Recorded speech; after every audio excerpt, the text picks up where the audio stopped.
नमस्कार, मी पंजाब डक हवामान अभ्यासक मुक्काम पोस्ट गुगळी धामणगाव तालुका शिल्लक जिल्हा परभणी. आजपासूनचा परत एक शेतकऱ्यासाठी अंदाज येत आहे.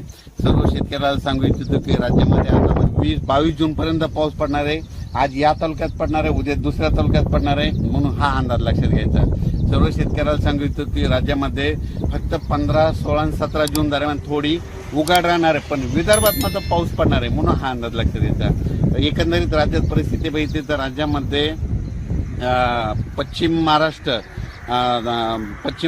मराठवाडा आणि तसेच या भागामध्ये 13 जून, 14 जून, 15 जून दरम्यान ओढे नाले वाहतील तसं आणखीन एक पाऊस पडणार आहे. काही काही ठिकाणी वाहुणी पडणार आहे, मुसळधार, कुठं रिमझिम, कुठं पेंड वालता पाऊस पडणार आहे, म्हणून हा अंदाज लक्षात घ्या. विदर्भातल्या सर्व शेतकऱ्यांसाठी आनंदाची बातमी. विदर्भामध्ये आज 12 जून पासून आज विदर्भामध्ये बऱ्याच ठिकाणी पावसाला सुरुवात होणार आहे आणि त्याच्यानंतर विदर्भामध्ये देखील पाऊस वाढत जाणार आहे आणि विदर्भाची शेतकऱ्याची पेरणी देखील ह्या 20 तारखेपर्यंत सुरू होणार आहे, म्हणून ही विदर्भात शेतकऱ्याची आनंदाची बातमी. ओल जर नसले तर पेरणीचा निर्णय घेऊ नये, म्हणून हे देखील लक्षात घ्यायचं.